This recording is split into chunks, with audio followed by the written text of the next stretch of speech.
First item is the adoption of the agenda. Be it resolved that the agenda for the May 21st, 2019 meeting be accepted as presented. So please move that. Councilor McDonald, seconder. Councilor McGregor. All in favor? Confirmation minutes. Be it resolved that the minutes of the April 15, 2019 special meeting be hereby approved as circulated. Somebody please move that. Councilor Hargrave, seconder. Councilor McDonald. Errors or omissions? All in favor? Be it resolved that the minutes of April 16, 2019 regular meeting be hereby approved as circulated. Second, please move that. Councilor Soyak, second. Councilor Hargraves. Errors or omissions? All in favor? Be it resolved that the minutes of the May 3rd, 2019 special meeting be hereby approved as circulated. Second, please move that. Councilor McDonald, secondary Councilor McGregor. Errors or omissions? All in favor? General accounts. Be it resolved that the May 16, 2019 general accounts payable being checks number 3655 to 3718 in the amount of $162,497.33 be hereby approved. Somebody please move that. Councilor McGregor, second. Councilor Soya. Discussion? All in favor? Carried. Be it resolved that direct deposit 0083 being staff payroll for the period April 6 to April 19, 2019 in the amount of $11,843.12 be hereby approved. Please move that. Councilor McGregor, second. Councilor Hargrave. Discussion? All in favor? Carried. Be it resolved that direct deposit 0086 being staff payroll for the period April 20th to May 3rd, 2019 in the amount of $11,245.50 be hereby approved. Please move that. Seconder. Councilor McGregor. Discussion? All in favor? Be it resolved that direct deposit 0088 being staff payroll for the period May 4th to May 17th, 2019 in the amount of $13,932.51 be hereby approved. Second, please move that. Councilor McGregor. Second, Councilor Hargraves. Discussion? All in favor? Be it resolved that direct deposit 0089 being election payroll for May 15, 2019 in the amount of $217.96 be hereby approved. Please move that. Councilor McDonald, seconder. Councilor McGregor. Discussion? All in favor? Okay. Be it resolved that the direct deposit 0087 being council indemnities for the month of April 2019 in the amount of $4,748.75 be hereby approved. So you can move that. Councilor McDonald, Councilor Soya. Discussion? All in favor? Utility account. Be it resolved that the May 16, 2019 utility accounts payable being check number 479 to 489 in the amount of $8,677.71 be hereby approved. Second, please move that. Councilor Hargrave, seconder. Councilor McDonald. Discussion? All in favor? Carried. Statement of revenue and expenditures.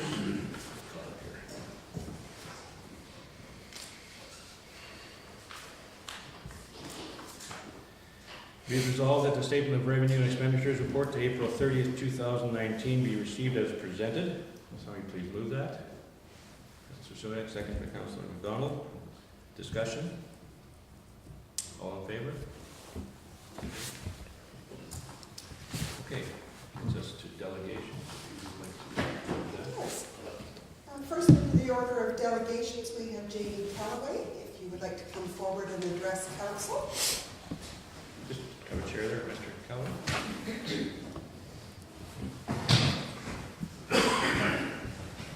I guess last meeting we had a discussion as far as your extra expenses, so if maybe you wanted to add something to this? I'm not sure if the information was misunderstood or misrepresented, but it said it in the denial letter that we were not advised to continuously push water through. Anything that we put through there is under the request of either Drew or the third party you run in. There's no way we were just running water while these guys were working on the line. So were they working on it at the time that, at any one time, or is it this? They were there 3 or 4 days doing it. I was away at kiosk working when they were there, so a lot of the information I didn't have myself when I first approached the board. But as I was more educated on it, I now know that. Do you know how many days it was ran? It wasn't continuously running for days. It was just, well, they said, can you turn this on and try to flush out whatever they were doing there. And that's when they came in with the scope and they found that snake broken off in the line. Question, Councilor? I think there's probably a question for Drew here, but yeah, our understanding was that this was not just over the course of a few days, so I think that was my understanding anyway, so. So before they were there, any water we put in would come back up in the basement. So we stopped using everything, good pressure treat unless we were using a glass of water and stuff like that. So it wasn't like we were just running water for the sake of running water. Can we ask Drew for some feedback?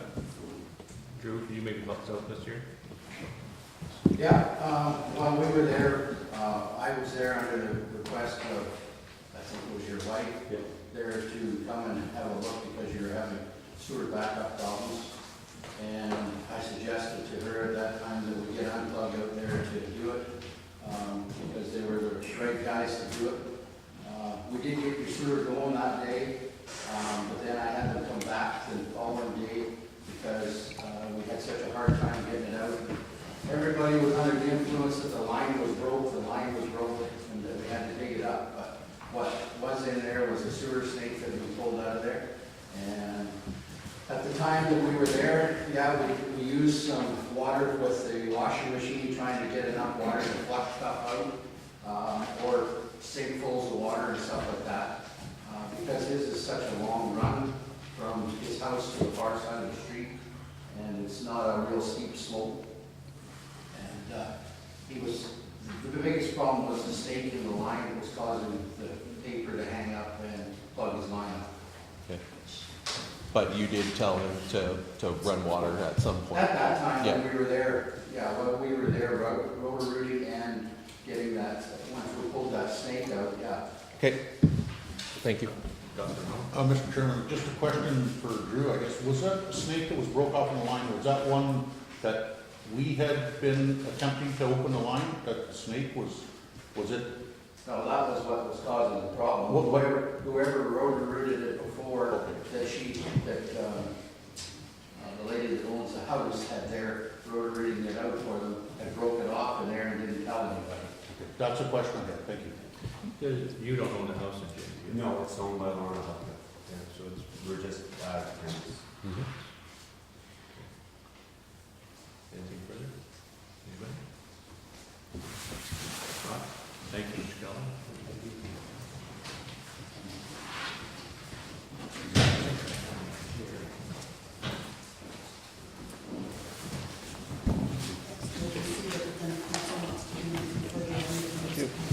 So be it resolved that the presentation of James Kelly with respect to water usage compensation at 111 7th Street be received. Signed by Councilor McGregor, second Councilor McDonald.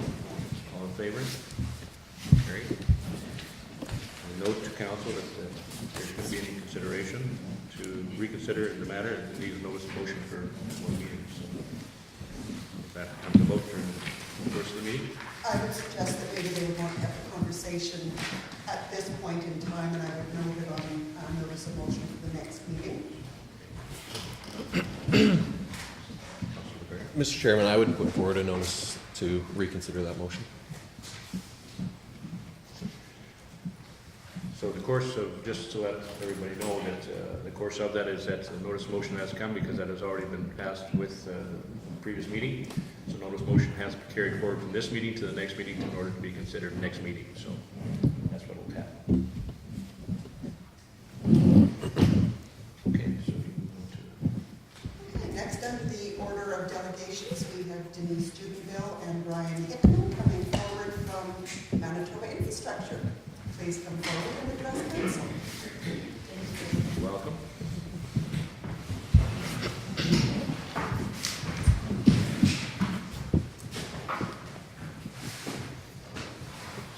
Go ahead, the floor is yours. Thank you. Good morning. First, thank you for allowing us to be a delegation this morning. We're here to just provide some information to the municipality regarding the Service River Bridge on PTH 10 in Riverside Valley. So while technically outside your municipality, you will be affected by some works that we have planned. So our Water Management Structures Division is planning to do some rehabilitation work on the structure itself, so some work on the underneath side, but then also on the actual deck itself. And when we go in to do the deck work, it's going to be one lane at a time, and we're going to be piloting traffic through there 24 hours a day, 7 days a week, and then we'll switch sides and we'll continue to pilot vehicles through there.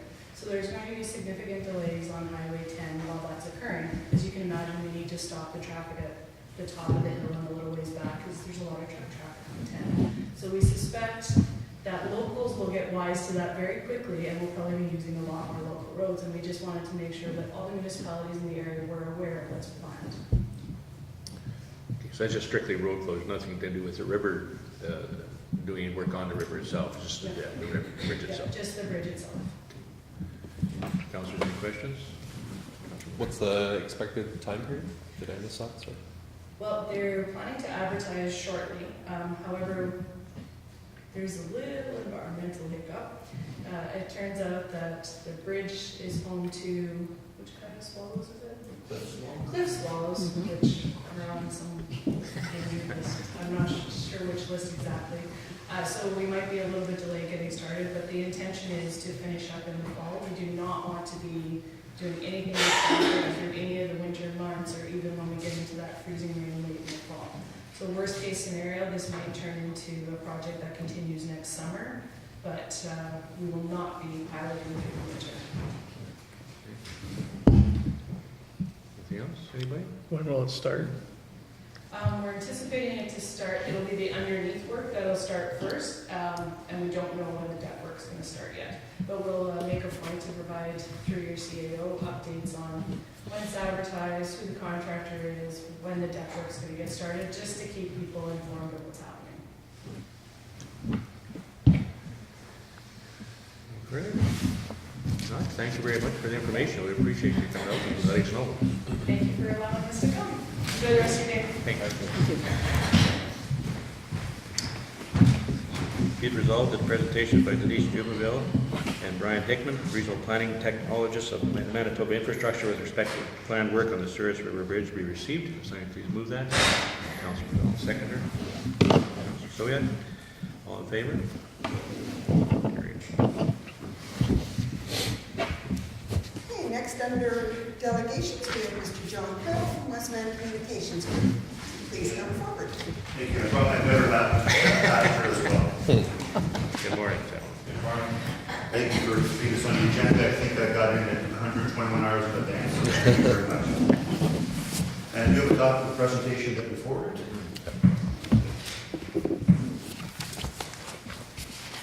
If not, I have some black and white copies as well. So I'm very high level going to talk about Westman, who we are, and then talk about what we'd like to do for this Wawanesa itself.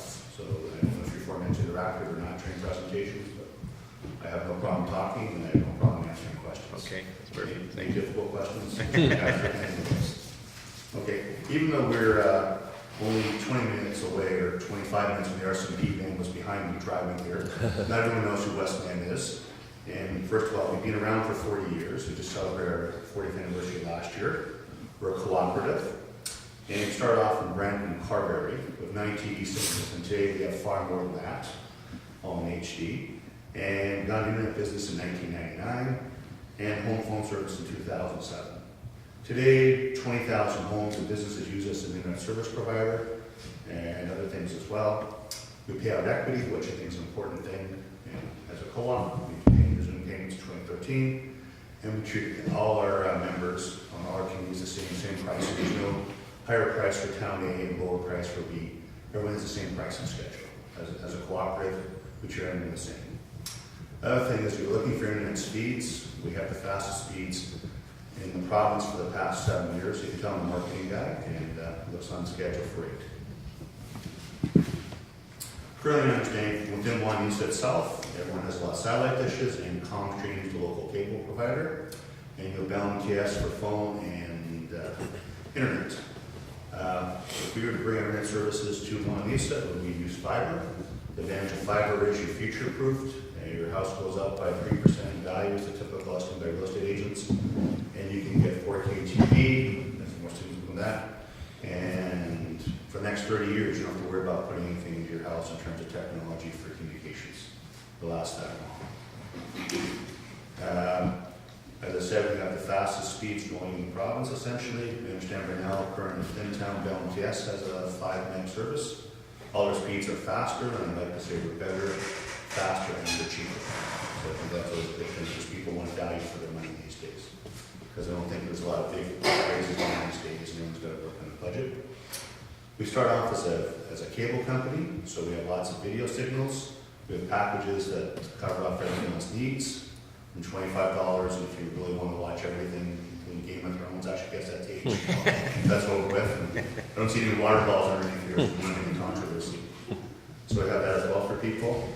Also, we know people like to, anyone here YouTube or Netflix? Okay. We have a capability built in to make that very easy for you to facilitate. You don't have to grab 5 devices and flip around. One button, you're done. We also know that you don't always stay inside and watch your TV. So you have Go apps, so you can sit on the deck, wherever, anywhere you can access internet. You can watch your sports, you can watch your news, you can watch your movies. And if you've got a tablet, everything's good. Other thing we do is phone service, which is essential, I think, when that's carrier grade. It's done over an internet protocol. It will not something disappearing you during a call. It's very reliable. It's also considerably cheaper than the incumbent. And if you're a business, there's real value for it as well. Not only do we offer higher speeds than our local competition, we also offer a much better bang for the buck. And for example, when we brought our phone services to Swan River, 60% of the businesses converted to us in the first 3 months. It's compelling value because you can plug your internet and your TV, and if you have cable TV in the office, well, we can facilitate that as well. Wi-Fi, if we were chosen to bring the service of Oakland-Wawanesa, we put Wi-Fi in the local arena or community complex. That's something done from communities. It's done at no charge. It can be a dangerous tool though, because some people have to sit there at 10 o'clock at night and they know they're not watching the son or daughter practice, but they like to really much enjoy that. So we give you the capability to tell us when to turn it off, so you can control people hanging around longer than you want. I think the big thing that makes us different from our larger competitors, not only are we locally based, we also have a lot of scholarships. We give about $500 scholarships to nearly 40 community high schools in the area. We've been doing that since our inception, so it's kind of $300,000 that we're getting back, and I think it's important not just to provide service to the community, but to support the community. That's also in sponsorships, so in the local rate or whatever else, we put our money where our mouth is. We'll sponsor events. I think we've got rink boards in 50 arenas around southwestern Manitoba. And we also have a community events day that brings some excitement. We just had Killarney, we call it Connecting the Community, where we had a local charity barbecue. We raised $1,500 for the fire hall that's being built there. We matched that, so $3,000. Did a whole bunch of smokies, a whole bunch of hot dogs, and a whole bunch of beverages. And again, we're all about being involved in the communities that we serve. We're not just some out from Montreal, Toronto, Calgary, I guess is where we're going.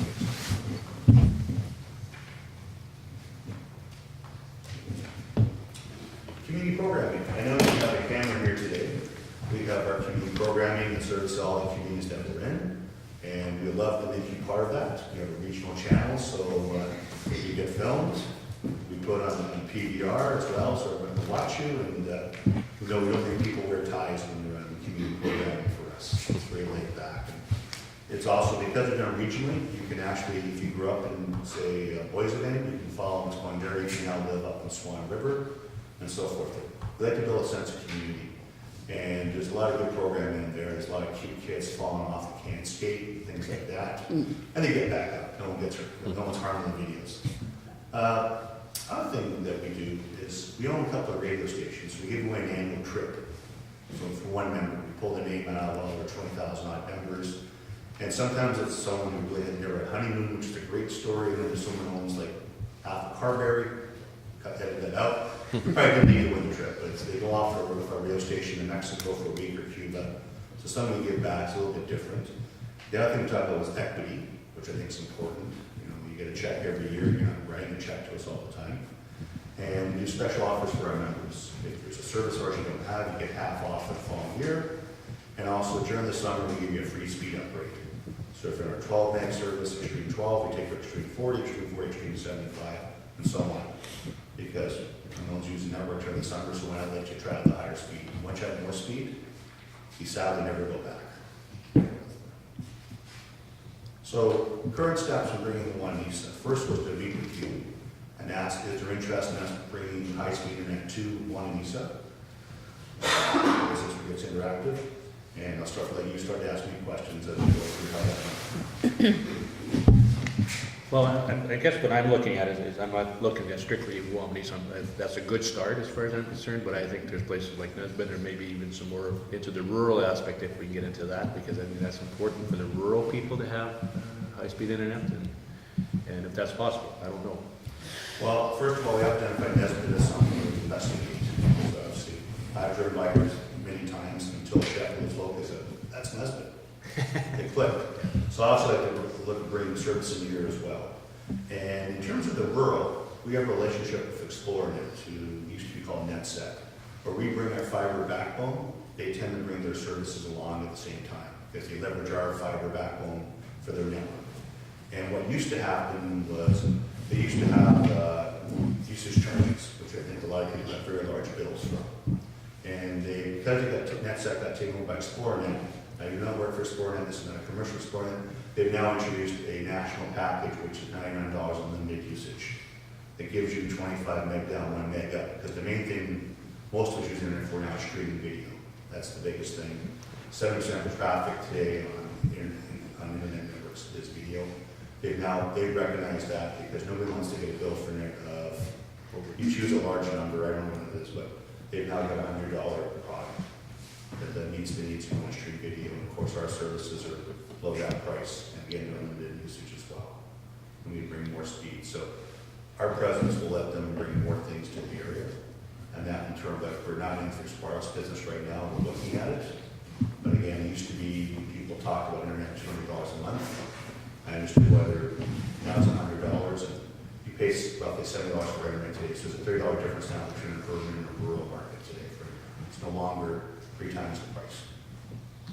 So, and in the Wawanesa situation, I think it's always good to have competition, and I've talked to Shep about this a couple of times. We have had basically the one supplier of internet service, and those prices keep going up on a regular basis, and people are concerned. So I think there's a very good market in Wawanesa for Westman cable because of the fact, number one, is the speed, having fiber optics. Number two is that it's more localized, and I think you got a better feel for that. I know there's been a lot of stuff on Westman cable in Brandon that people talk about us on it, and we haven't been able to see it, but it's very local. In fact, I saw some curling there. As a man of us living locally, if you're having a problem, you can stop us from supermarket or else you'll never see us. So that makes us be far more responsive than I think our competition would be.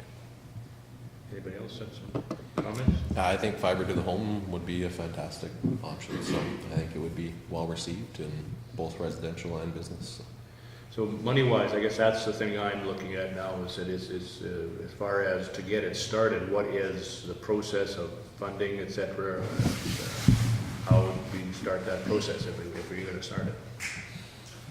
We're, one of the cornerstones to make this work is to get community support. So that's, on the marketing side, John's team has a target, and typically we're looking for 40% of the homes to sign up. And that's to gauge, obviously, if our offering isn't receptive in the marketplace, then I think we need to take a hard look at if it's a viable option. The other part is to then assist that community effort. I'm not sure if you're familiar with some of the fiber to the home pricing, but we're talking well in excess of $500,000 just to do Wawanesa in terms of fiber to the home, and that's just the town. We also have to get to Wawanesa, and we're working with partners on the long line fiber haul, and that obviously is a cost to it as well. So I think one of the financial contributions that we would be targeting is for the town of Wawanesa in the range of a $50,000 contribution that would be received once we were viable. So we're not asking for seed money, we're not asking for what if, we're not asking for essentially council to take a chance if this is viable. I sometimes have our annual report handy. We've got $50 million in assets. We have a yearly cash flow about $11 million a year.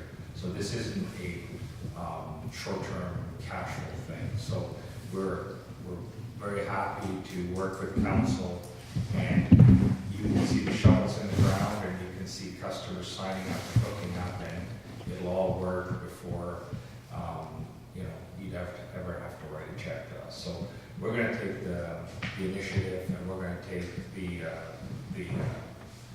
we're going to do the work to bring a viable package together.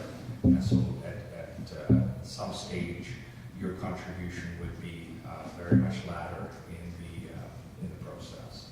And the difference today from perhaps our local communities, I'm not sure how familiar you are with the technology, but in all our other communities which are fiber connected, we have what's called last mile.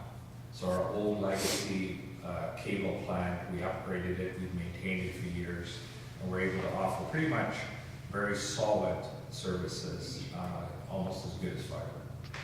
And unfortunately, Wawanesa being new to us, what that means is we have to put fiber to everything.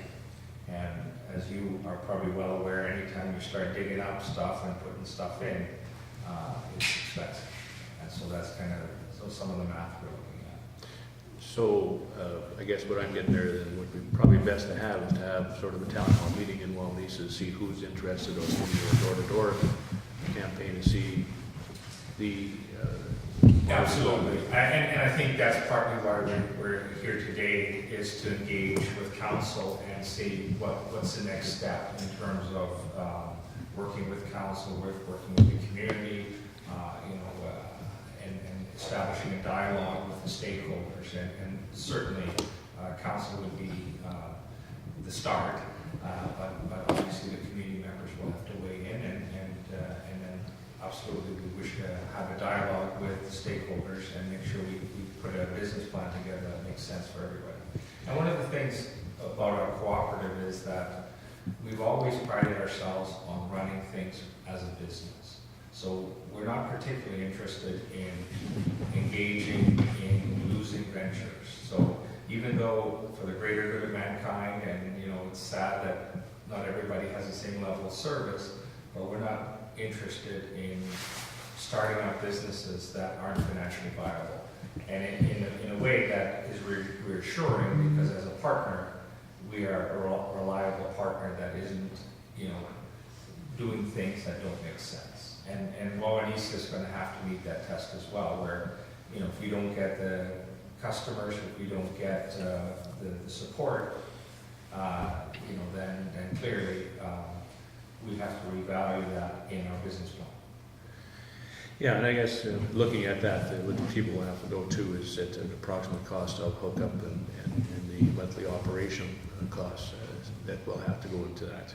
Yeah, and John typically handles a lot of the community engagement part, so if I missed anything, weigh in. You never miss anything. Great CFO. Well, the stuff we typically do is we come to council, ask for a motion of support, and hopefully financial support as well. We have an open house, so people can come and ask questions about our services. And then we also do a door-to-door campaign saying, probably we'd like to charge a what we've done in other places, being really received. We charge a $300 install, and the 2 year commitment for the services, whether that's take internet, cable TV, or whatever it is. And we get to the check set, we try to target roughly 4% of the market, so I think there's about 267 homes in Wawanesa, so our goal will be roughly about 100 homes to sign up. And our business team comes in as well. And we set ourselves a target of kind of 2 months to see if we get the level of trust we need. And once we hit that number, then we're off asking for permits and get construction started. And maybe it's aggressive, but we'll have to get started very soon. And hopefully everything goes right and have services turn up by the end of the winter. Because everyone likes to ice cream in the winter time. Not right now when the sun is shining, it's actually warm to go outside. Yeah, I think John is right in his timeline. We are looking at trying to fit this into this calendar year, which is aggressive, so there may be challenges along the way, but this isn't a 2-year, 3-year, never plan. We've got partners that are working with us, and we're very much interested in making this happen this calendar year. And we just had the Rapid City, there's just, we've got our matching number there, so train services that in October, and we'd like to do it in November.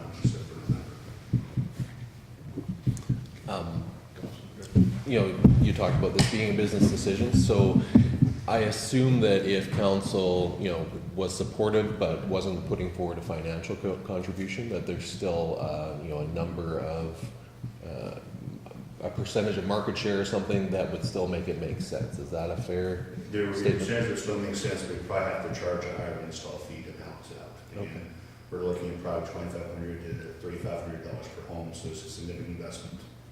And to get the money back, so again, we're cooperative, but we also have to balance interest of all the members to bring our services to local communities. So, Yeah, and I think the cooperative aspect shouldn't be forgotten. Every year, let's assume you spend $1,000 on services. Traditionally, our patronage has run around 11%, 12%. You're going to get about $120 back in the patronage account, and then after some period of time, we would also pay out cash. And obviously, I think everyone's well familiar with cooperatives, so the money's yours at some point. So it's not as if your ratepayers and cooperative owners end up being very much the same group of people. This isn't necessarily, it's not like we're a private business that has just private stakeholders. In fact, When you mentioned that you wouldn't need, you're talking 50,000 is what the number you proposed earlier, is that you wouldn't need that off the hop, you need that somewhere down the road, though it's a commitment to yourself. yeah, sorry. What I'm really looking at there is that we just went through budget time in order to give, as an example, to put a special levy on Wawanesa for install in West Van. We wouldn't be able to do that until next year, budget time. Yeah, and I think we're less concerned about the timing of cash than we are about the commitment. And so if we miss the budget cycle, and it sounds like we have, then I think that'll give you plenty of time to roll it into the year following. And as I said earlier, this isn't seed money, or this isn't, you know, let's hope we can make it work money. This is, you know, we'll have it working, we'll have the shovels in the ground, and, you know, you guys can come in, obviously with support conceptually at a higher level, subject to, but once the subject twos are met and things are working, then it would kick in. So even to say that if you did a 2-year commitment, for 25,000 one year, 25,000 next year would be acceptable? I think we could work with that. And there are no few December thing with us, so they just done their budget and they deferred it to the following year. Yeah. Fine, as long as we have the commitment, we're Yeah. good. 'Cause I think That was for Rapid City. Yes. Yeah, sorry. it just makes it a little easier on the citizens if we do it as, say, a 1 mil increase for West Van Cable over a 2-year period. A lot easier to accept than the people can do it that way, or we can even do it on a parcel basis. But in any case, it gives us some options, I guess is what I'm looking at to say. Flexible financing is important. Yeah, and that gives council an idea as to what we can do or shouldn't do, sort of thing. I apologize, I should have brought some annual reports, but would council be interested in receiving some for your office? It's just information. I think it's always helpful to have that if people want to take a look at it and see the success of West Van Cable. I don't think that's So we'll send a couple to your office, and then, you know, it's a good document to tell everyone who we are. And obviously it has our numbers in it, so I'm somewhat pleased with them, so I think others people may want to look at them as well. So, I know you're talking this year to shovel and all that kind of stuff, so if what's the end run for us to make the minimum timeframes? Is it going to be in June 15th, and we have to let you know by June 1st, or is it, where are we in that point? The sooner the better, I guess. Yeah, obviously, Different yeah. citizens chair. Yeah, but it must be a drop dead date sort of thing that you're. If we're sitting pretty well. I would like to get started next, I don't know when your next council meeting is, but you know, if you at that one, you could have made a decision, because we would like to get a board submission in and get started on going door to door and get support on open houses. before everyone disappears for the summer, then comes back in September and says, what's going on? Okay. Well, it gives us- Our gives us next time. meeting isn't until June June 20th. 25th, it's the 25th, Yeah. after the by-election, so we're late there, so we either have to do it as this meeting or a special meeting. It gives us some ideas as to what we need to do. What would be the impact on that desired contribution if Nesbit was included? Does that change the number, We or? would have to look at Nesbit as obviously we've done with homework and Wawanesa. Nesbit is a separate bill, but we would get back to you with an estimate for that would be. Around that, because obviously we answer to this as well, because I mean, the RM's got to be connected to everybody, and you won't have high speed for that. Yeah, we can cost up Nesbit and take that under advisement. Do you offer any financing on the install charges for people? Well, we've made it very appealing to people, you know. I wouldn't say offering finance. Sorry, it's $300? $300 install fee.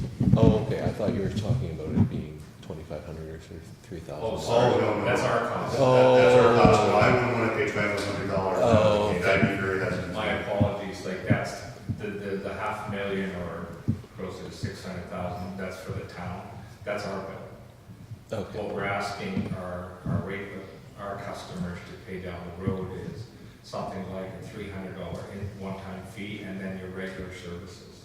So we're not asking for anything that big, like it's basically $300 plus minus depending on which package customers choose. and if there was no contribution, do you have an estimate on what that install cost might go to from 300? Be north of 300, I can't give you that number, but definitely higher. Yeah, and it also then circles back into the community support angle, because obviously you know your ratepayers, you know, if we're leaning towards supporting this venture, the second part is, as you up the fee, then your take rate goes lower. And so there's a point where, you know, there's certainly customers in new homes, they'll pay $1,000 install fee at a drop of a hat. It's just not a problem. Unfortunately, not everyone can do that. And, you know, as you raise that price, then your take rate drops. So if you can keep it in the hundreds of dollars, it's more palatable to a lot of people. So, and then it becomes a viability question for us. Like, you know, as the installation fee comes up, your take rate drops, and then we have to look at the community support that we're receiving. Yeah, and I can't, if there's support from the RM and more financial contribution, people get behind it. It should never be seen, we're working in partnership, if it's seen as the West Main coming to Wawanesa, I don't think that's something we want to pursue. It has to be a partnership and community and cooperative, we need local support. And quite often, I had a local chain and someone that said, oh, I'm anxious to help them, because I think our community wants to bridge the digital divide, because we've all got kids. I think it's important these days. Internet's not only for gaming, it's for education. And if you have access to that, you're no longer disadvantaged relative to people in other places. I think go to the next generation, how they have access to high speed. Because if you don't have it, sadly, you get left behind. What about the prospect of a hot site, making the whole town a hot site for Wi-Fi? Wi-Fi works to an extent, but it doesn't give you the full robust experience you're looking for. Well, I'm just saying, if anybody comes to the village, you show them that they got Wi-Fi opportunities there, whether it's in a campground or something that they still can get onto. We can look at putting stuff in specific places. We've done that, for example, in your English with Mississippi, worked out an arrangement with them, so we can do that as well. But trying to do a match Wi-Fi for the entire town does not give you the experience you want. I think similar to the arena experience, you know, if it was important to cover other recreational facilities, we could cost that out, but it's not. The costing is reasonable. It's just you need somewhere to put it, you need hydro, you need, you know, somebody to stand the damage, but it's very feasible. Any further? Thank you very much. Thank you. Now, let's reintroduce all the services we bring to town. Thank you very much.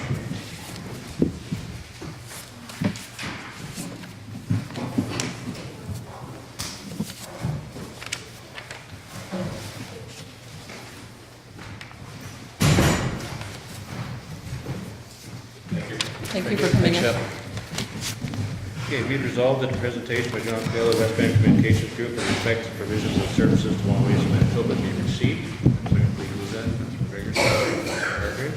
All in favor? Carried.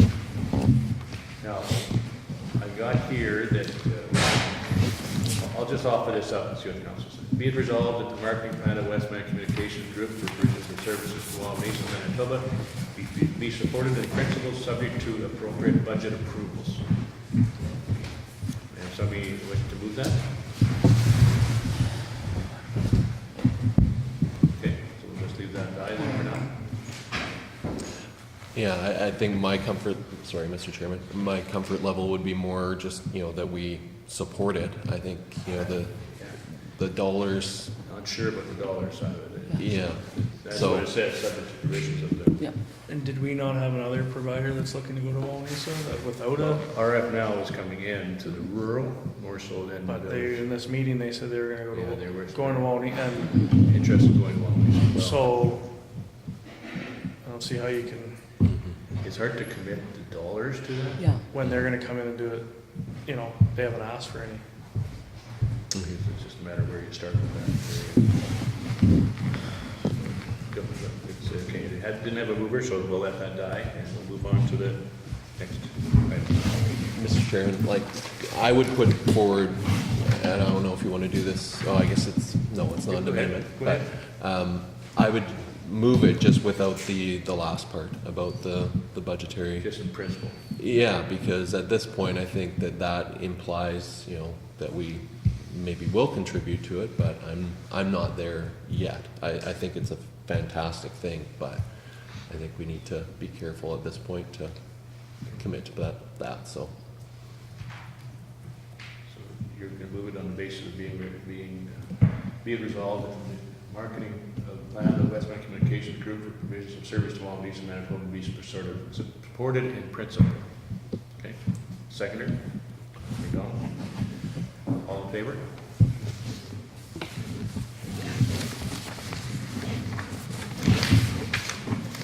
Okay, so you're up there. Okay, under communications, we have received several communications from the Association of Manitoba Municipalities. There's their news bulletin dated April the 15th, a retirement notice for Joe Massey dated April the 26th, information on trading company rebates dated April the 29th, information on the June district meetings dated May the 1st, a member advisory dated May the 6th, one that is dated May the 9th with respect to Bill 2, and another one dated May the 9th with respect to waste management certification. A member advisory of May the 13th with respect to the K-12 presentations. We have received the RCA Museum Barrage newsletter for April of 2019. We have information from Bell MTS Municipal Rights of Way. Council will notice that is normally done under general business because they normally require approval. This one here specifies that it is for our information only as it falls within the jurisdiction of MIT. So therefore, this one is under the communication section only. City of Brandon has provided information on 2 zoning amendments that they are going to do, bylaw number 1 and number 2. Clean Farms, call to farmers to recycle is included in the package. There are several communiques from the Federation of Canadian Municipalities, one dated April the 15th, April 25th, April 26th, April 29th, May 6th, and 2 from May the 13th. There is information from Cheryl Gallant on Bill C-68. In the package is a lot of information from the Manitoba Disabilities Issues Act. For new members of council, you went around when the requirement came into play for us to develop a policy with respect to abilities and disabilities and what we were going to do from a municipal standpoint. It is being rolled out in a series of standards. This is their first one deals with how we would handle if we had an employee with disabilities, what kind of plan would we have in place in the event of an emergency within our office or any of our facilities, how would we get them out. There is just their newsletter on accessibility. They are doing some work on designing of public spaces, keeping disabilities in mind, and they are giving some information out on the Information and Communications Accessibility Standard. Those are going to come to play as the next round of standards come in. At some point, they're going to get down to the physical buildings, but my understanding is that's the last standards that will come into play. Manitoba Good Roads has provided information on their 2019 annual competition. Manitoba Infrastructure has provided information on a couple of permits, one dealing with a fence in the northwest quarter of 14,819, and one dealing with a sign permit in the northwest quarter of 38,819. Manitoba Tourism Awards have provided information on their nominations. Manitoba Water Services Board provided some information on their weekly report for Well 4 in Wawanesa. The Minister of Education and Training provided an acknowledgement letter for correspondence that we had provided to the Minister. There's information on the Municipal Innovation Award for the award application form. Prairie Mountain Health have provided 2 pieces of correspondence, one on their Health Plus May letter and one on their stakeholders meeting. Public Sector Partners for Progress have provided information on asset management. Rural Municipality of Portage has advised municipalities that they are supporting a candidate from their municipality to sit on the FCM board. Team RBC Grant advised that an application they had put forward on our behalf had not been successful. St. Pierre Joly is providing some information on their Frog Follies community event, and Westman Tourism was providing information on the Tribute to Tourism Awards.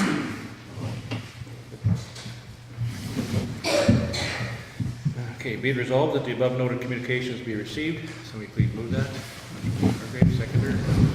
Sylvia, discussion? All in favor?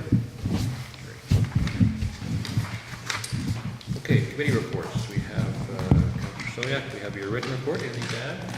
Attended, yesterday we attended a meeting for the museum. Did our spring cleanup and looking at different fundraising opportunities and some planning to be coming forth in the future. Thank you. Councillor Hargraves, you have your written report. Anything to add? Been going back and forth with a ratepayer about the condition of Tower Road, but other than that, that's it. Councillor McDonald, you have your written report. Anything to add to that? I just want to add, just to let everybody know, I'll be away for the next meeting. We'd arranged to be away after a meeting, and just so everybody knows I will not be here. Okay. Did you want to include your handy transit report at this time? Yeah, there's just, I included, I've been there trying to the papers and checks, but I just got an email. We're going to have a meeting shortly, so there'll be a problem Michelle will present it. I don't know the date yet. Okay. Estelle just got a hold of me yesterday. So Okay. that's it. Councillor McGregor, you have your written report. Anything to add? No, nothing to add. Okay. My report is there. CAO, Councillor. Nothing to add? Finance Officer, Elaine, anything to add to your report? No, nothing to add. Okay. Public Works, Darcy, anything to add? Okay. Drew, anything to add to your written report? I see Chief Gullet here, we've got his report. Anything to add from Chief Gullet?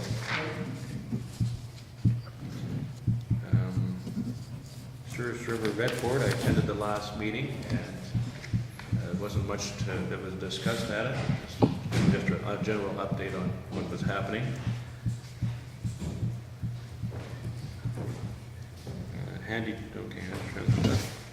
Right. So, be it resolved that the verbal and written committee reports be received. So I please move that.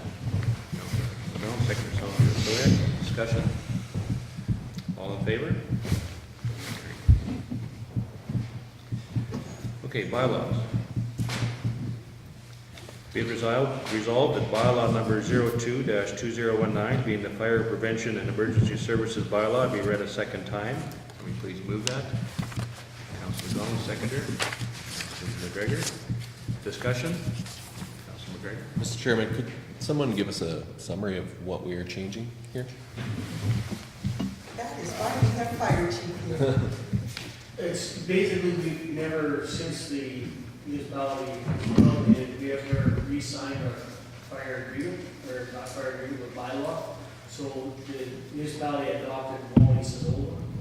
Basically, we need to adopt it into the municipality now, which should have been done prior. One of those things, we made a few minor changes, a couple of more wording changes. I think one of them was on when our firefighters leave the municipality to go and help with a provincial-wide emergency, that they're still covered under their WCB program, or WCB program. And the other one was that council makes the decision, or we notify council. It used to be we just notified the head of council. Now it's we notify all of council, or this is for making sure notify council of any incidents we have. I think that was the main changes. Any further? Okay, all in favor? Be it resolved that bylaw number 03-20, should let me see number. It should be, sorry. I'm thinking third reading. Be it resolved bylaw 02-2019 be read a third and final time. Could we please move that? Councillor Sodak, second Councillor McDonald. Now, this is a recorded vote. Yes. It's being third reading. All in favor?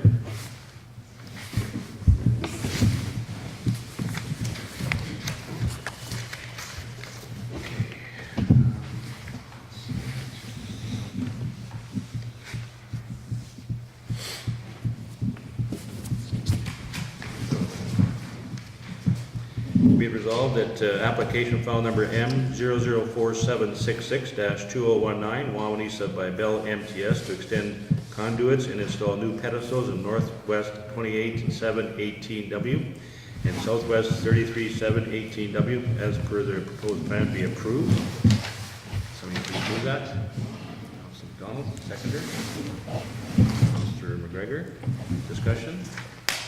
I think that what we have is that, no, I'm sorry, Councilor Bell. Mr. Chairman, Darcy, I can see problems with this, or?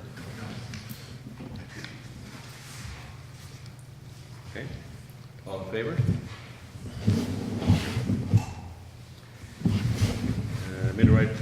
Municipal rights of way application, be it resolved that application file number MM004767-2019, Wawanesa by Bell MTS to extend conduits and install new pedestals in northwest 28-718W as per the proposed plan be approved rather? How's that any different? Just the second one, same place. They've got it as a different application. It's a different application, the same location. Was there, please move that? Councilor McDonald, seconder, Councilor McGregor. Questions? All in favor? Great. Okay, do you want to take this one, Joni? Okay, the next on the agenda is information from Manitoba Sustainable Development. And it's with respect to the well 4 in Wawanesa.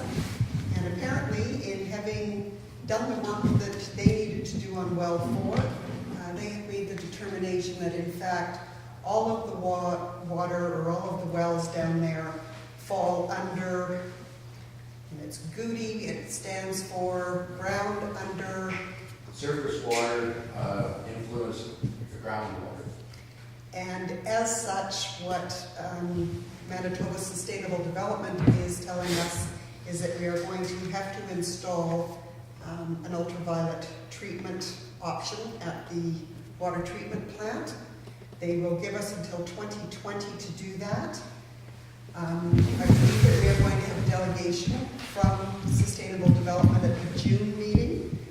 And in the interim, what we were hoping from council is that we would get direction direction to seek out the cost for what a hydrologist report would cost, which would be part of an appeal process if we decided to go that route, versus what the cost would be for an ultraviolet disinfection system. And included in that would be trying to ascertain whether or not our water treatment facilitator would have to in fact take upgraded in order to, or new certification in order to operate ultraviolet disinfection system. So that is why it is put forward as it is. Be it resolved that the administration be directed to obtain costs for a hydrologist study and ultraviolet disinfection system for consideration by council at a subsequent meeting. Would somebody please move that? Councilor McDonald, second. Councilor McGregor. Discussion. Councilor McGregor. Mr. Chairman, do we know, is this only well 4 or this is all of the wells that have an issue? My understanding is this would now affect all 4 of the wells. Drew, can you update us on that? Yeah, I talked to the drinking water officer, we had quite a discussion about this, and according to her, it would affect all 4 wells, but according to her, well 4 is okay. And, you know, she couldn't give me any real good reason why well 4 is okay, because well 4 is as close to the river as well 1, 2, and 3. She told me, well, it was put in differently. Well, I said, how is that? And all 4 wells were drilled. All 4 wells have fiberglass casings, everything. What she did tell me is they went back for the information from 2011 when the flood was, till present, and we've had a few positives on the raw water. And as past drinking water officers had told me that if we had a positive on the raw water, we didn't have to worry about it. We were more concerned about if we had a positive on the treated water. And, you know, you can have a positive on the raw water as easy as if you accidentally touch the threads on the cap or on the bottle, and you could have cleared that, but as direction from them before, we didn't have to worry about that. Now they're using that against us. For the last year and a half, and the present sample I sent the other day, we've never had a positive on the raw water. It's to me, it's somebody's flexing their muscles here, and my suggestion is to council that we use that Steve guy that installed this well. He's a hydrologist, and he's been out and measured our wells, looked after our wells. He knows what's going on the best. So I guess what I'm looking at there is that if they're going to come to council and be prepared to sit in front of us and explain this to us, we'll be able to ask them those very questions that you're concerned about it. Yeah, and she couldn't answer. Like I told her, I said to her the other day, I said, okay, we had a couple of higher positives in the flood. I could see that maybe, but after that, like there were like 1, 2 on there, and like that's very low. That could have been touching the cap, whatever. You know, nobody knows exactly. You hope whenever your results go to the lab that they're standing properly there, but who's to say that they didn't make an error? Okay. Councilor Bill. Mr. Chairman, just a concern of mine, I wondered if hopefully we can do something here so we don't have to upgrade the level for our operator. That's like for Drew, so we can stay at the one he has. Otherwise, it's probably a whole bunch more schooling and, you know, it's a lot more on his part. That's what I'd like to see if we could do it at all. The only thing is you have to look at is the government's going to be, the provincial government's the one that's going to be doing this, and we have to abide by their regulations. Can't have somebody, you know, we can't override them. No, I understand that. Councilor Gregor. I have one in my house, but it'd be a lot smaller than what this would need, but Yeah. I don't know how much training it would really need, but never know. Mr. Chairman, do we have any idea of what cost we might be looking at? I know we need to get a more formal quote, but are we talking Well, I think it's some- 200,000 or 20,000? I think somebody said some on the basis, the hydrologist and the ultraviolet around 25,000. Is that correct? Well, the UV Water and Services Board did a similar project further up north, and the UV system was upwards in the $60,000-$70,000 range. Yeah, but But Mr. Chair. that's just the initial cost. That's not the replacement of the lights all the time. It's not just because of the gallonage we use, stuff like that. Again, that'd be the question of us, these people too, as to the cost. I mean, they should have some idea of what they're looking at. And Mr. Mayor, we're hoping that we will have some of that information. We'll do the research over the next month and have some of that information available at the time that the delegation comes forward. Mr. Chairman, my only comment is that, we don't want to mess around with this. I'm not looking to try to be on the low end of requirements here. I want to be on the high end. This is serious, in my opinion. So, if we need to spend money, if we need to upgrade training, that's going to be my opinion that we should be doing that. Okay. All right, so, we got to move in a second. Yeah. All right. All in favor? Great. I don't see Beth here. Be resolved that a member of council be authorized to meet with representatives of Wawanesa Lions Club and Wawanesa Mutual to discuss updating of the existing information sign located on Highway number 2, west of Provincial Road number 344, whereby any request for funding would have to be approved by council at a subsequent meeting. Somebody please move that. Councilor Shoyak, seconder. Councilor McDonald, discussion. All in favor? Carried. Just have to appoint somebody. Yeah, whether it's a case of whoever might be available at the time that Mrs. Smale might be available, Okay. or if you want to try to name somebody to hold a meeting and we'll get Mrs. Smale available at the same time. Council got any suggestions? Bob's retired. Yeah, I was gonna say, Sorry. I was gonna volunteer, but. Yeah. You know, retired. Okay, Pound Pail and Paddle 2019, be it resolved that the Pound Pail and Paddle weekend events being held at Seddon's Landing Arena, the Arena, Agricultural Society Grounds and Community Hall in Wawanesa, Manitoba on the weekend of July 5th to 7th, 2019, be deemed a community event. Somebody please move that. Councilor McGregor, seconder. Councilor Sawyer, discussion. All in favor? Great. Okay, request to burn building, be it resolved that at the request of the property owner, the fire department be authorized to conduct a fire training exercise involving a burning building in the village of Nesbit. Somebody please move that. Councilor McDonald, seconder. Councilor Soyak, discussion. All in favor? Be it resolved that the CAO, financial officer, and interested members of council be authorized to attend the 2019 AMM Western District meeting in Deloraine, Manitoba on June 6, 2019, where related expenses shall be reimbursed in accordance with bylaw number 05-2018. Somebody please move that. Councilor Hargreaves, second. Councilor Soyak, discussion. All in favor?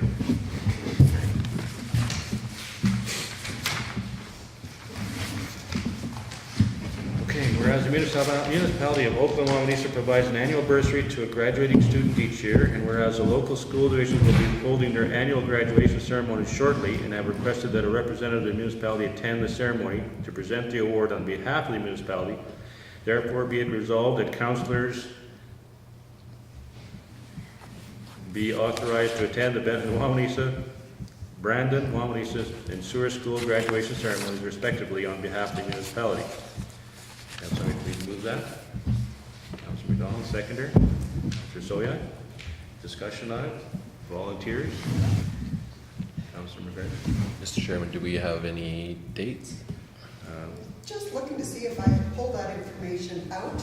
I believe we have dates for Souris and Wawanesa. One is June the 20th, one is June the 24th, One of them's at 3 o'clock, one of them's at 4 o'clock.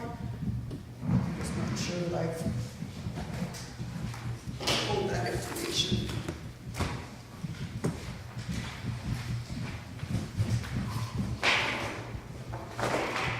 Do we always send someone, Yeah. usually? Yeah, I did Wawanesa last year. Unfortunately, the one the council was supposed to do sewers last year backed out at the last moment, so we had to Norman to do it there. I'm sorry, I didn't have the information with me. But I think it's a nice thing. We've done it. Yeah, for all along as I was over council. Is it all of the Brandon high schools, or? It is one high school, most recently it has been Crocus Plains, Okay. assuming that that is where they want to apply the bursary, that's why they're a little bit slower in telling Depends us on what their the, date yeah, would depends on be. the student where, what school they're. Yeah, depending on date, I could probably do the Brandon one. Okay. I'm away then, so that, I could, like- 24th, I'm not here the 20th, that sort of thing. So do you want, did you want I could try to do the Cirrus one if the date works. Okay, so maybe what to do is let's get the dates and let the councilors decide on it. So you could just, For the time being, I will put councillors McGregor for Brandon, head of council Kreklovich for Wawanesa. Or Surge, depending on that date, because I'm not here the 20th, so I'll do one, whether it be Surge or Wawanesa. Come up with, Michelle, would you like to do? Yeah, yeah, I can be an alternate. There's Osoniak for Souris. And I will send you out the dates and the times.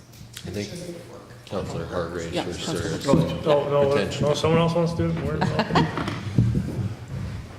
I'm sorry. No, that's fine.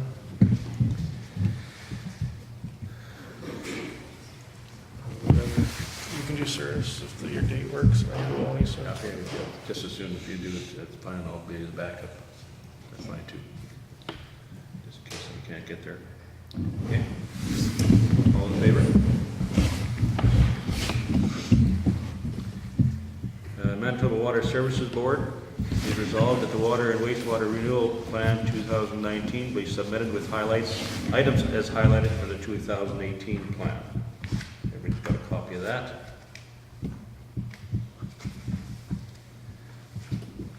I would say please move it.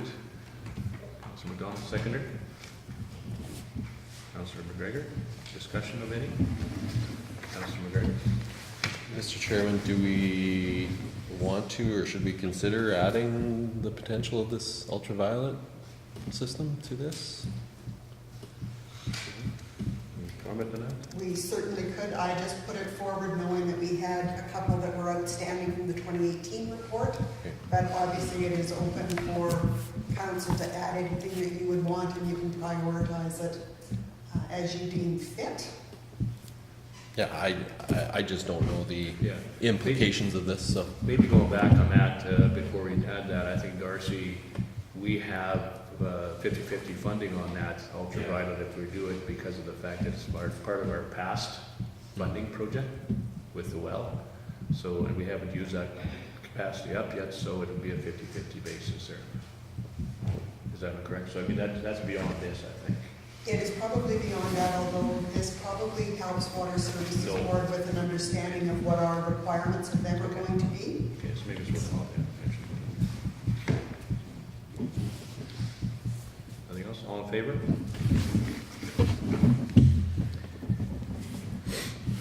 Okay.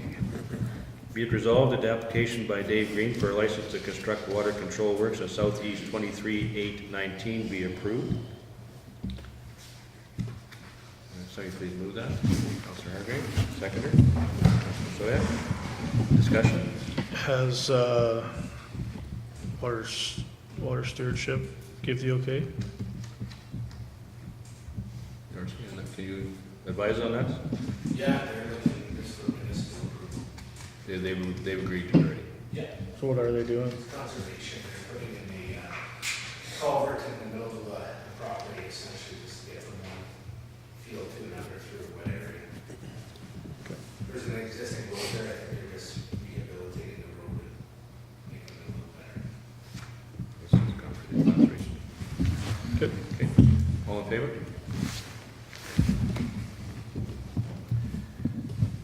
Okay, be it resolved that the improvement order from Workplace Safety and Health for the water treatment facility be received. Can you please move that? Councilor McDonald, seconder. Councilor McGregor. Discussion. Councilor McGregor.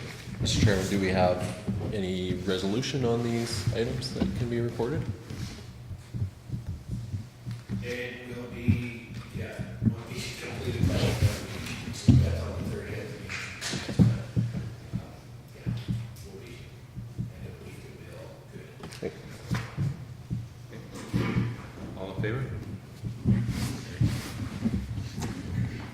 Okay, be it resolved that the, oh, just a minute here.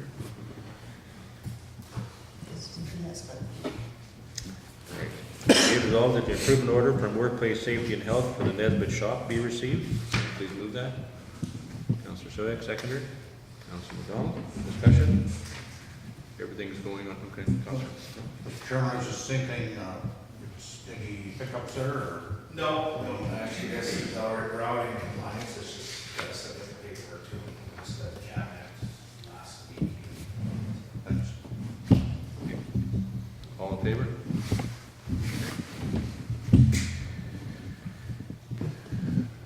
Okay, the fire chassis, be it resolved that the fire chassis low bid quote from Acres Industry Limited in the amount of $159,919.50 plus GST be accepted, whereby the budgeted funds of $130 shall be expended from the fire reserve, with the remaining $29,919.50 being shown as an over expenditure in the fire reserve account. Can I say please move that? Councilor McDonald, seconder. Councilor McGregor, discussion. Councilor McGregor. Mr. Chairman, I wonder if it would be okay to ask Fire Chief Gullett to talk a bit about the requirements. I know I've personally had conversations with the Office of the Fire Commissioner's office, but there's a lot of information again going out that I don't think is completely accurate. So I wondered if Fire Chief Gullett could speak to that and the requirements to replace. Sorry to put you on the spot.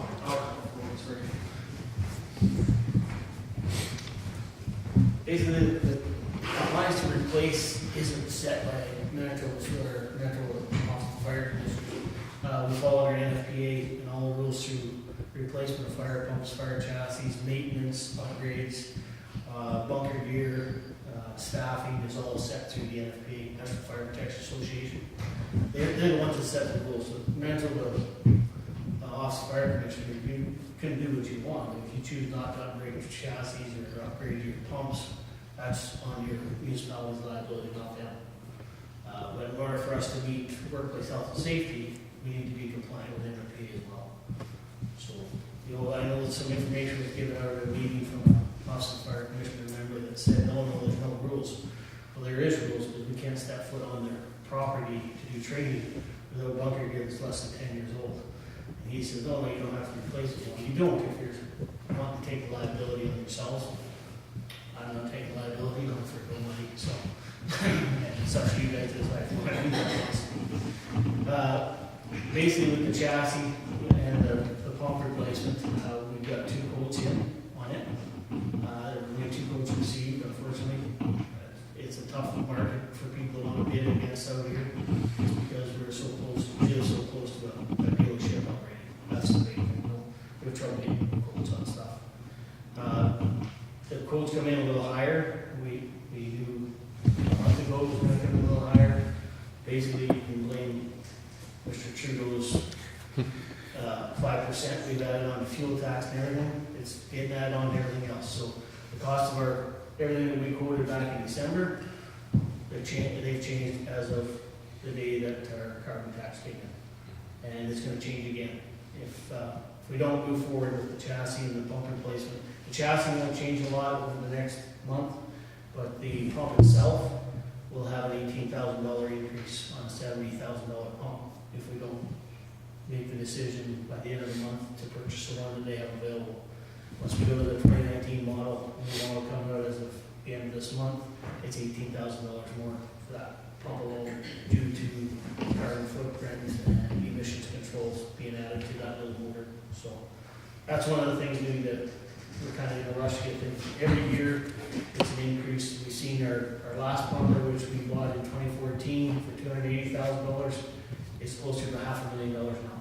So unfortunately, the price of the stuff doesn't go down, it's not going to go down. So that's why we see the increase on that chassis and the pump from the original quote we got in the end of December and submitted for January budget talks, was just the simple fact that we've got additional cost due to the way the world's changing, unfortunately. But yeah, if anybody has any questions on our equipment and what we have to have, I'm glad to answer them. What are we doing with the old chassis? The old chassis is coming out to the shop out here. I believe they've got the board already to put a deck on it. Usually more or less a service vehicle for the municipality itself. Good. The chassis isn't in terrible shape. It's got hiccups and minor things, but as a service truck, you can honestly take the floor to have it not start one morning. As an emergency service vehicle, we can't afford to have it not start. That's we have to have reliable, dependable people and equipment. And so far we've been good with that. Anything else? Mr. Chairman, yeah, about a month ago, or right before we were approving budget, I asked for a phone call with the office of the fire commissioner, spoke to two people there, and what they told me is echoed by what Dennis is saying today. They are not saying you do not need to replace equipment. There are standards in place, and they aren't the ones that administer those standards. So, Councilor Down?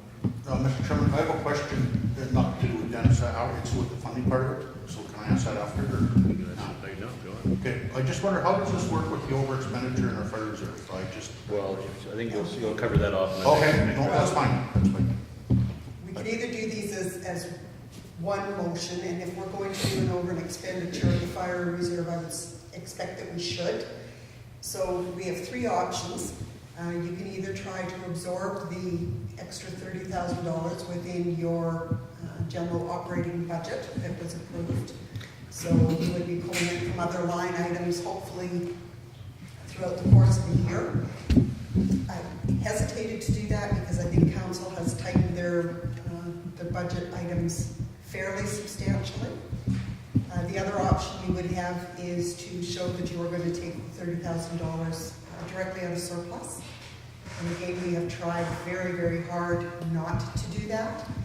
So the other alternative then is to show the over expenditure, which requires us to send a letter in to the minister to advise him of the fact that it's going to be over expended, and also what the plan will be to recoup it. So in this instance, the way we have funding laid out for capital items, the next 2 years for protective services would have been $70,000 each year going into capital. The opportunity would be to raise that up a bit and offset this $30,000. It is council's choice as to which of those three options you would like to do. I just wanted to make sure that I included the requirement to notify the minister if in fact you decide that you want to go with showing it as a deficit in the fire reserve. So, Mr. Chairman, so does that mean you need a resolution to that, whatever we decide for that part of it, or how do you want to go that route? The way the motion is written right now is that the over expenditure is going to show as a deficit in the fire reserve, and then the following part of that would be that we notify the minister. If council wants to leave it and see whether or not you don't expend everything else under the general operating, if you want to attempt to do it that way, or if you want to just simply right at this moment state that you're taking it out of surplus, those are your options. so we can postpone this decision, basically, is what you're saying. Like, if we wanted to wait until November, December, and see how the year has run. I would suspect that what you would want to do is, you definitely want to approve the expenditure because otherwise we're running into trouble. Yeah. So we want to approve it. You could approve it subject to sufficient funds being available in the 2019 budget to cover the over expenditure. And if that's not the case, that it will show as a deficit in the fire reserve, at which point I would probably still send the minister a letter now, just to give him the heads up. So if you have a deficit in the fire reserve, where's the money coming from anyways? You would pull it out of surplus right now with the anticipation that you pay it back next year.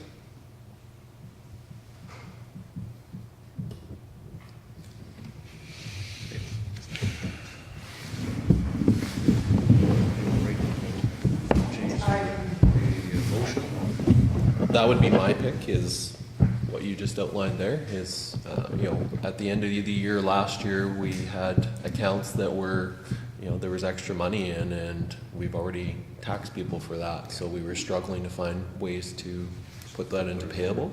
So I would just like to maintain the flexibility to have that option closer to the end of the year if we wanted, and if it made sense, but.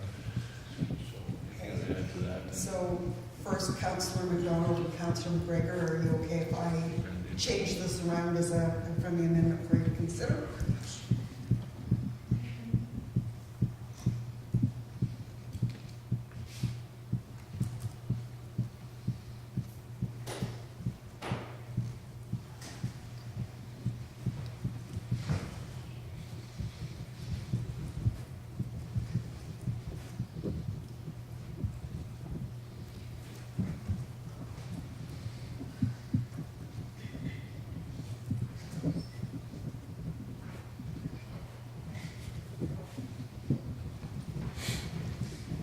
So I've reworded it that you're going to pay $130,000 from the fire reserve, with the remaining $29,919.50 being expended from within the current 2019 budget, or subsequently being shown as an over expenditure in the fire reserve account, and further be it resolved that the letter be sent to the Minister of Municipal Relations detailing that the over expenditure of the fire reserve may result. You're okay with that amendment? Yep. Don? Any further questions? All in favor?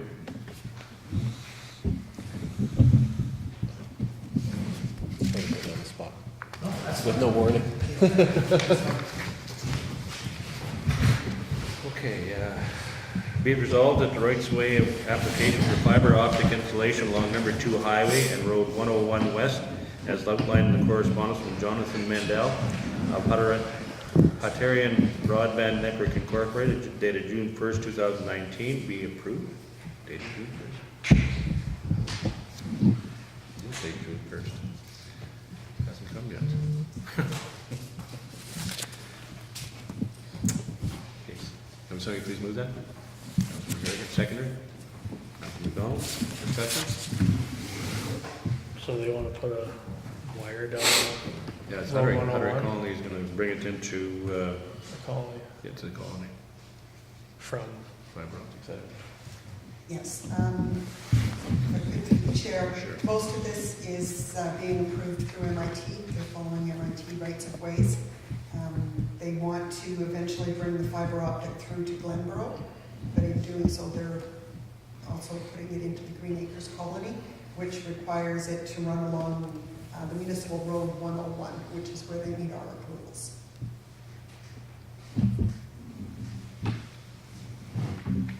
Mr. Chairman, is that just, is there other rural people going to be able to look into that, or just the colony? This is strictly Hutterite colony that they're dealing with right now.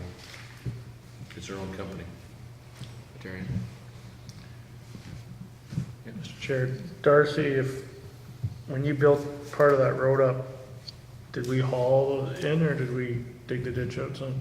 We just hauled in. So this shouldn't The affect, road is almost all over the fields in most spots there. so it shouldn't affect too much if they're putting it down the ditch? No, especially if they put it on the back slope.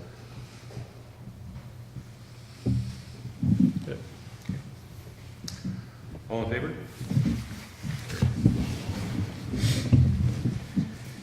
Okay, changes to the tender of the well 4. Be it resolved that the tender with Rob Smith and Son with respect to well number 4 in Wawanesa, Manitoba be amended in accordance with option 2 outlined in the correspondence of Andrew March, dated May 16, 2019. Would somebody please move that? Second. Soya? Questions? Councilor Can we just get a, can you update us on that, what the changes, or?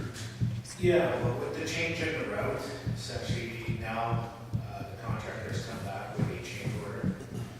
And the fact that the route was changed and we don't have to go in the PLC building anymore, we opted to, Miss Water Services suggested why bother updating the meters in the PLC and just, go with the option two, which will give us a reduction in the overall contract price, rather than continue with the original contract and end up paying an additional charge for the changes.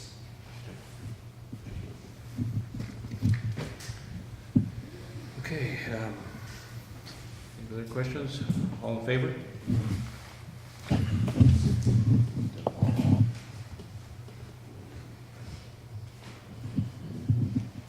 Be it resolved that the correspondence from Glenn Kirby requesting a public apology from the head of council to consider, head of council and for council to consider a censure motion against head of council be received. If somebody please move that. Councilor McGregor, seconder. Councilor Hargrave. Discussion?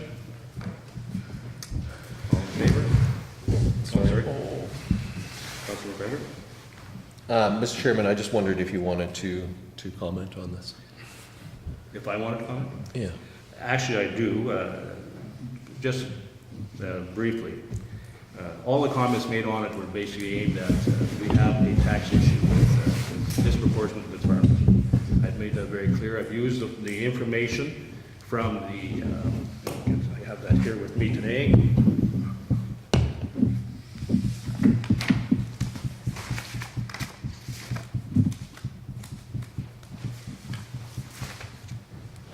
This information is called the Impact of Reassessment 2018 Municipality of Oakland-Wawanesa. That was available to everybody in approximately June 2017, is that correct, Julie? In that document, which I've been referring to, which is available to everybody, has been available, it points out that the pipeline, etc., we're going to have a reduced amount of assessment. Homeowners are going to have a reduced amount of assessment. Farmers are going to pick up the total amount of the change in the farm properties. Disproportionately, yes. Can we change it school-wise and otherwise? No. So unless we change our mill rates, etc., on our municipal, those changes are going to go into effect. So the total tax change on municipalities and school, we're going to see farms go up $316,000 in 2018. Pipelines were going to be reduced by $85,000. $85,000 was going to go directly onto the farm, nowhere else. Homeowners were going to be reduced by $27,000. That is in the report. In the municipal side only, $44,000 from the pipeline was going directly onto the farmers. Single-family residential was going to be reduced by $56,785. That was going on to the farmers. That was all the residential throughout municipality. Rural was going down. Homeowners and Wawanesa were going to go down. Farm was going to go up on $110,000. That's in the report. It says here that properties with an assessment increase less than 16.2% should see a municipal tax decrease. Properties with an assessment increase greater than 16.2% should see a municipal tax increase. That's in the report. That's all I was quoting from.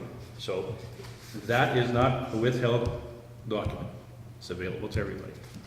As far as Mr. Murray's taxes, Keith Murray's, I was quoting from his tax notices. So there's nothing there that was being hidden. It's available to everybody. There's reasons for tax changes throughout this course of amalgamation. It's not just strictly because of one group of people or another group of people. It comes from reassessments, it comes from changes as far as the amalgamation goes and picking up costs as far as shared services, and all that is part of it.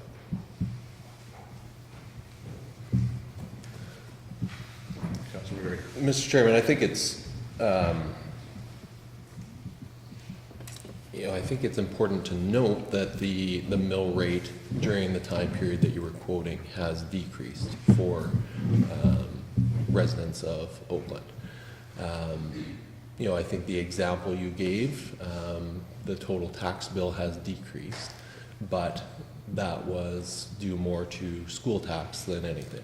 If the assessed value had stayed the same, the tax bill would have gone down because the mill rate has gone down. So, I think it's just important, we've had 5 years of incorrect information going out, so I think it's just important that we are clear with the information we're putting out, and the intention of that meeting was to put out as much correct information as possible. So I think we just want to make sure we're avoiding the appearance that we're contributing to the problem, because it's a very big problem in this municipality. The amount of false information that has gone out in the last 5 years is staggering. And so that's what I would just like to see acknowledgement of today. Well, and I think it's important to understand that I'm trying to get away from grouping people. Mhm. I don't think grouping people is healthy for our municipality. And that's why when somebody says that the rural is paying 86%, rural residents were paying 86% of the tax bill or the cost. That's just not totally correct, because the pipeline is a very separate item. Pipeline has $55 million of assessed value. That, and their portioned assessment is over $27 million, which is higher than the village. So that is also a part of, and they're very specifically different. As I said, when the pipeline came down, it's down $44,000 from they say whatever, maybe not 44, what that number was, 40-some thousand dollars last year. That's carrying forward this year. We don't know, the pipeline could go down again.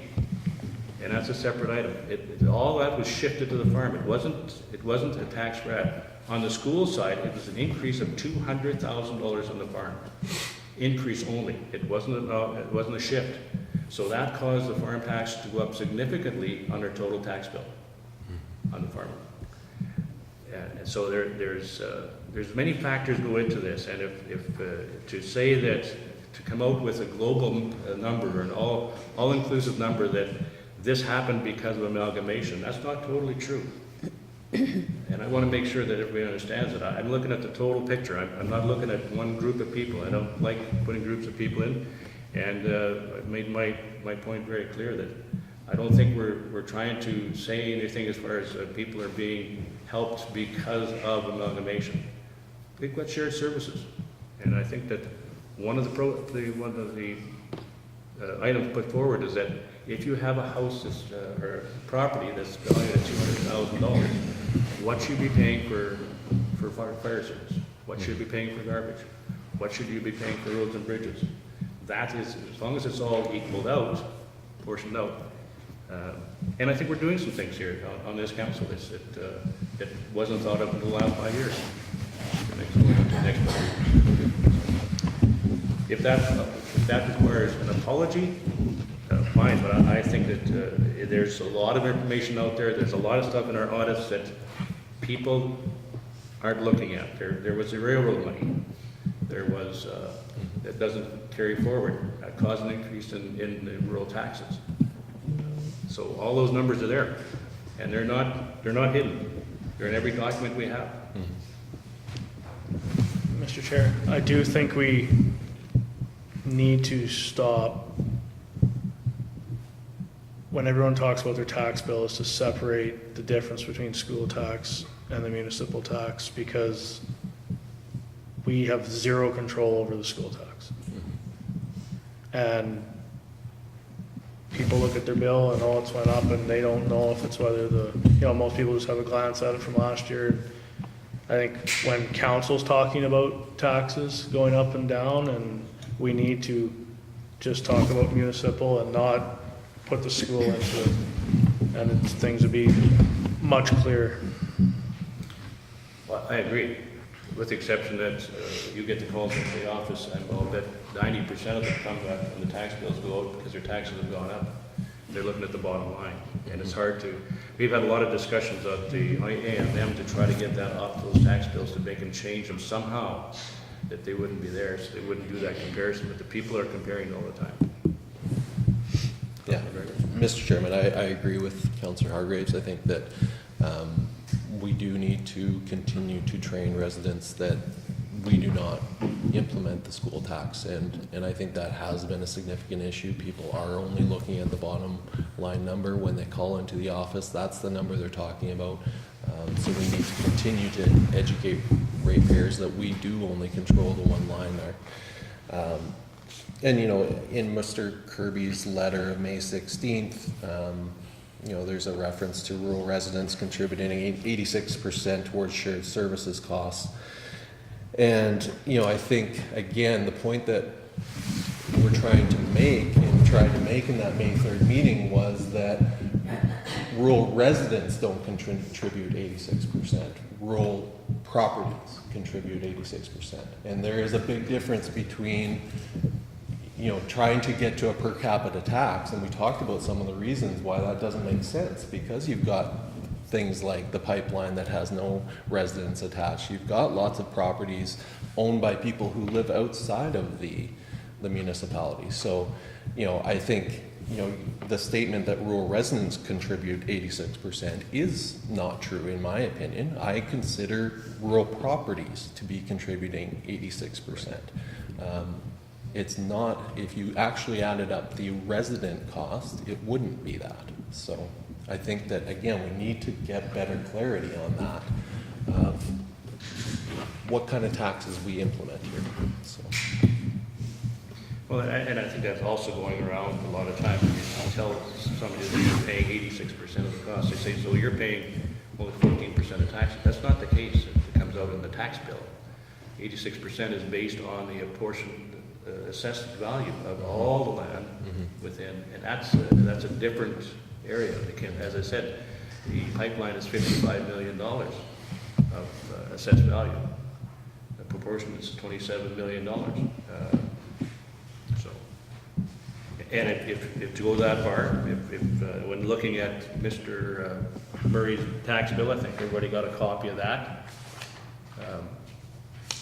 I believe that if you look strictly at the municipal side of it, going from 2014, which is the last year of before amalgamation, the last year was $1,517.61, according to what we got from Joni. I think was passed on to Mr. Kirby. And in 2019, it'll be $1,749.19, which is $231 increase over that it can be 5-year period, which is approximately a 15% increase in taxation. Doesn't take into account what happened in 2017, as I said, with the railroad money, which is equivalent to about 0.9 of a mil. 1 mil would be approximately $170 of that 15% increase. So, I mean, there's so many factors that come into it. It's hard to just say that it's an increase because of this, or it's a decrease because of that. Councilor McGregor? Mr. Chairman, so, you know, you've put out the accurate numbers there, so I think that's important. And I think it's fair to say probably that we will be more careful in the future to make sure that the numbers we're putting out are extremely clear. And I think it's also important to note that Mr. Murray's taxes have not gone up 40%, because that is another, you know, misconception out there that all rural residents' taxes have gone up 40%. It does skew more towards farmers when you look at that. So. And as I said, I think this council is working towards that farm increase of taxes and trying to do what we can with it, and I think we'll be accomplishing more in that as we go forward. So the resolution is accepted. Mr. Kirby's correspondence. Can you read that again? Sorry, Mr. Chairman. Be it resolved that the correspondence from Glenn Kirby requesting a public apology from head of council and for council to consider a censure motion against the head of council be received. All in favor?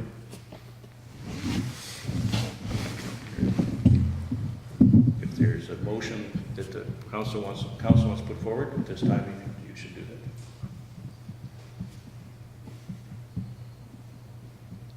that. Seeing it, I'll go forward. Be it resolved that the street lighting contract between the Municipality of Oakland-Wawanesa and Manitoba Hydro be amended by adding thereto a street light at 120 Commercial Street in Wawanesa, Manitoba. Councilor McGregor, move it. Seconder. Councilor McDonald. Discussion. Councilor McGregor. Mr. Chairman, this is coming forward because of me. So I just wanted to double check. Is this, a huge admin burden for you? Because I've been meaning to go, around town to see if there's any other locations. I know this one needs it, but, is it easier for this one to be deferred and we can make sure that we have all of them, or does it really matter? No, it's just, I have required consent from council to proceed with going ahead as part of their application. Which is 120 Commercial? It's right, Sean and Lorraine Lockhart's the north side of their property there. We'll just need council's approval and. So if I bring another one forward in 2 months, that's not, an Yeah, incredible just amount. require the same thing. Okay. It's not causing you a whole bunch of work here, is what I'm trying to make sure that we're just being efficient, so, okay. Okay. All in favor? Whereas a by-election will be held on June 20th, 2019 for the election of councillors to Ward 2 and Ward 3, therefore be it resolved that the regular meeting of council be postponed from June 18th to June 25th to allow the 2 new members to take their oath of office and participate in the meeting. Somebody please move that. Councilor Soya, seconder. Councilor Hartley. Discussion? Sorry, the 25th was one of those, Oh, anniversary, yeah. but that's in the you That's did in say the in the afternoon, right? That's the evening. Okay. I think they're the 20th and 24th, Okay. Yeah. is what I'm aware of right now. Not to Okay. say that the 25th may not be one of them as well. All in favor?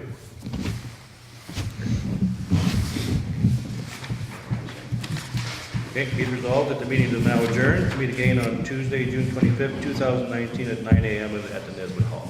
So will you please move that, Councilor McDonald, second Councilor Soyak, all in favor?